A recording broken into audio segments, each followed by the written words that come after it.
Vandaag loop ik hier door Grubbe Vos. Het is ook nog mooi weer. De zon is nog goed gekomen. We gaan vandaag op bezoek bij Luc Claessens. En Luc, daar gaan we proberen een hartenwens in vervulling te brengen. Luc is namelijk grote fan van Jantje Smit. En we gaan vanmiddag met Luc naar het concert van Jantje Smit in Utrecht. Ik weet dat nu dier weer de dag. Maar Luc, voor hem is het nog een grote verrassing.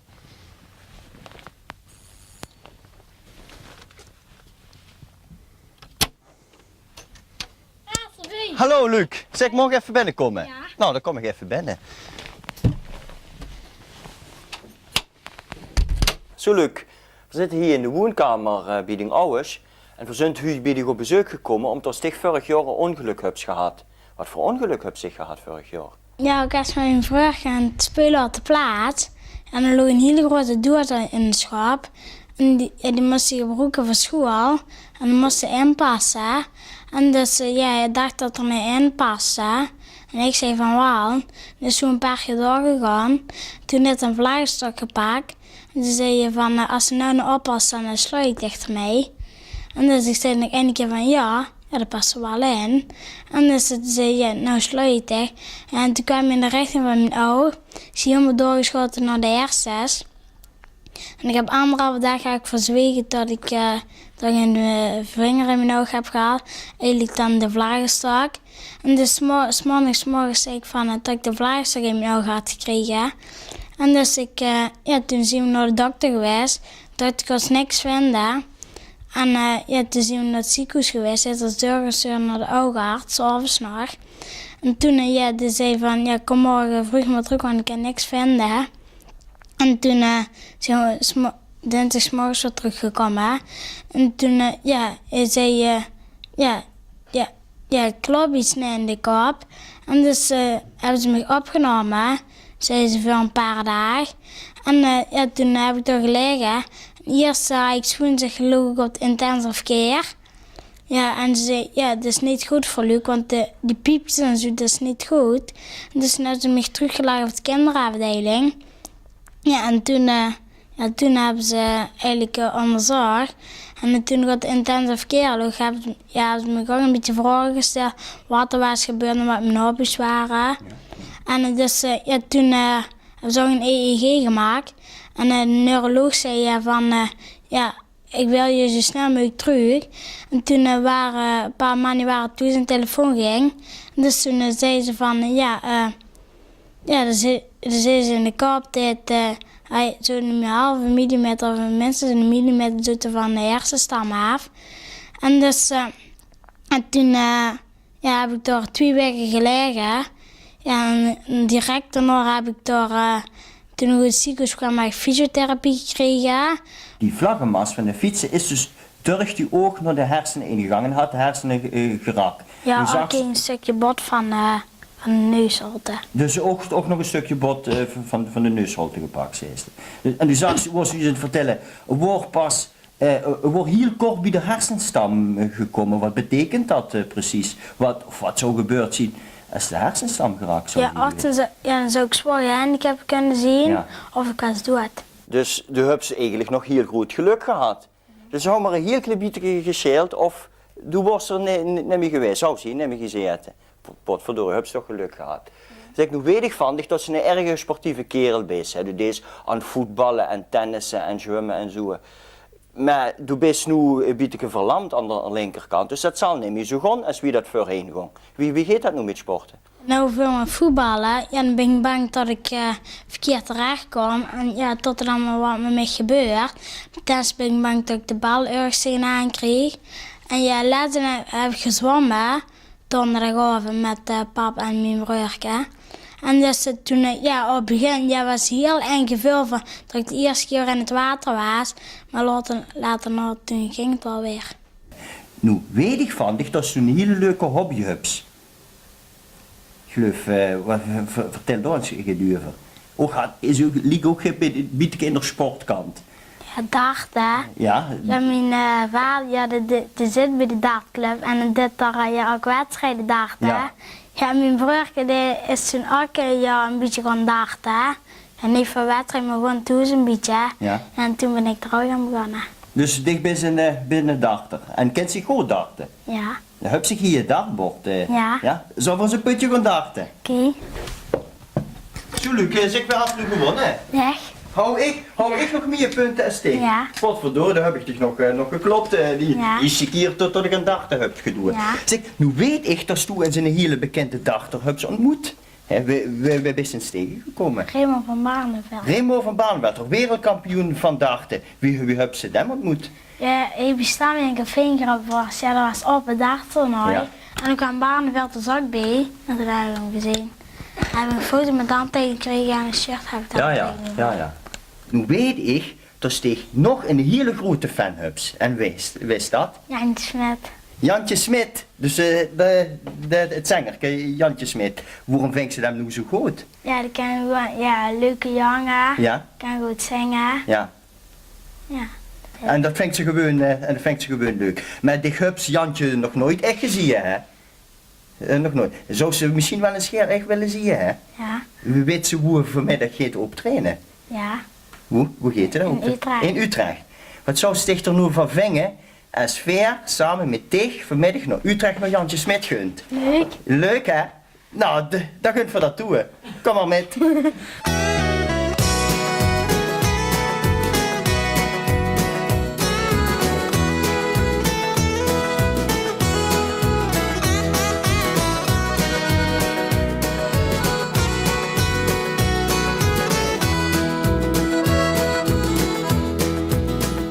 Cette nuit, j'ai rêvé que j'étais un beau chanteur. Et je voyais mon nom en lumière, en néon. Les filles tombaient en extase. Il y avait une rose dans mon garage. Et j'étais tout coussoudor, tout coussoudor. Il était tout coussoudor, tout coussoudor. C'est le héros, c'est le héros. C'est le héros, c'est le héros. Je suis formidable. Vind je leuk dat je zelf een fanclub hebt? Ja, ik vind het heel leuk. Ja, hoe vind je het om hier te mogen optreden tussen die beroemde artiesten? Nou, dat is ook heel leuk, want het is voor 20.000 mensen en dat is oké. Ben je soms niet een beetje zenuwachtig als je moet optreden? Ik ben helemaal niet zenuwachtig. Hoe vind je dat kinderen jou nadoen bij gelegenheden? Vind ik heel leuk.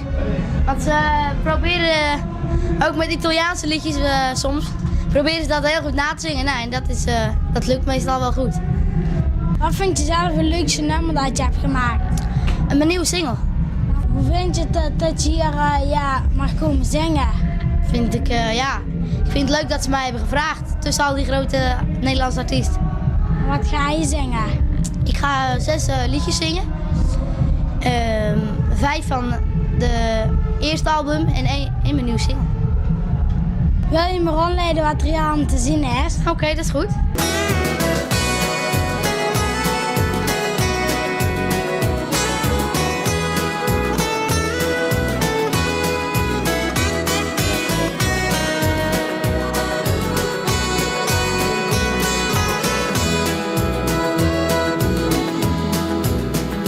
J'ai rêvé que j'étais un grand acteur de cinéma.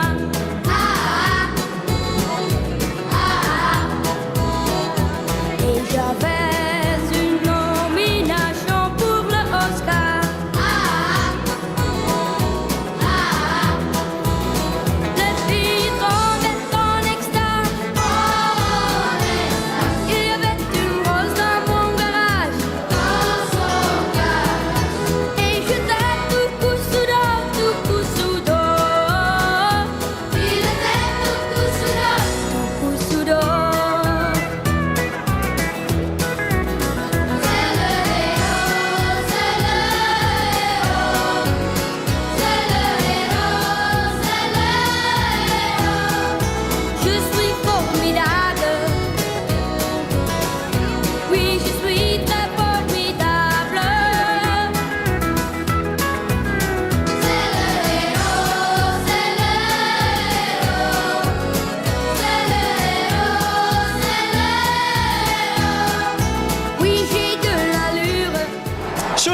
nu hebben ze eigenlijk die groot idool mogen ontmoeten, hè? Jantje Smit. Hebben ze zelfs eens vragen mogen stellen. En wie vond ze bij Jantje? Ja, heel leuk. En wat voor vragen hebben ze hem allemaal gesteld? Ja, wat de leukste stengel vond hij zelf heeft gemaakt. Hoe cd's hij gemaakt. Wat voor leuk vond dat hij op mag treden. Wist wat? Dan kunt vergelijken nou eens hier optreden zelf kijken. Zorg voor vuurraken en zo dan kunt voor ons kijken. Oké, ja.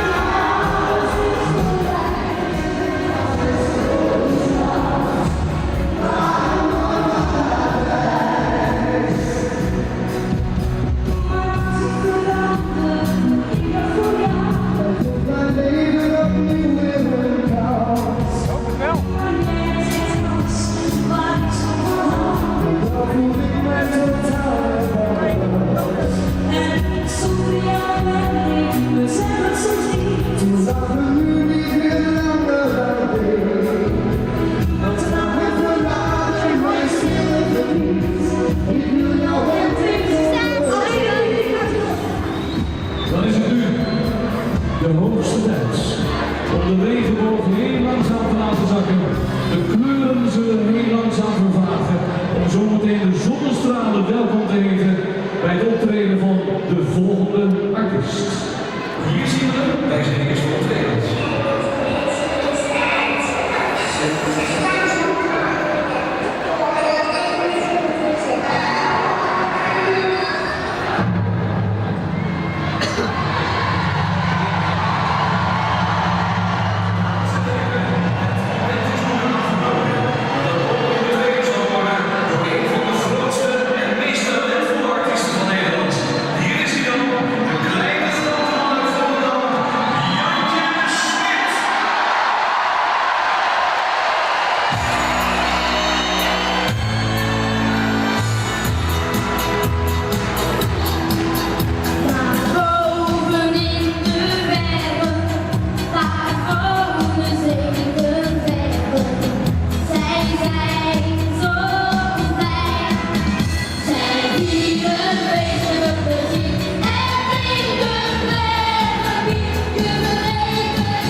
Jantje, wat een bloem heb je al gekregen.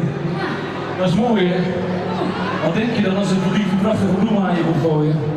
Dan denk ik dat ze mijn muziek mooi vinden. Juist. Ik heb namelijk hier voor 200.000 exemplaren. Ik zing dit lied alleen voor jou alleen. De Gouden Ster. Onder het motto door konden erbij. Jantje Smit is de beste muzikale presentatie van 1997. Alsjeblieft Jan. Hou hem voorzichtig even, want zal ik hem nog vasthouden voor je. De bloemen erbij, 200.000 exemplaren. Hij stond in 1 week na de release stond hij op nummer 1 van alle hitlijsten van Nederland. En dat hebben de luisteraars van Radio Noordzee Nationaal hebben dat bewerkstelligd. Jan, top hè? Mag ik nog wat zeggen? Natuurlijk. Ik wil graag alle luisteraars van Radio Noordzee en alle fans bedanken voor hun steun. Want zonder jullie had ik dit niet gehaald. Dat zijn de warme woorden. Dat zijn de warme woorden die ik zo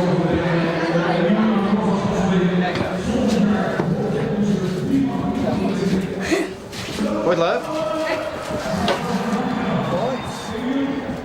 Ik ben wel blij hoor. Ik ben wel blij.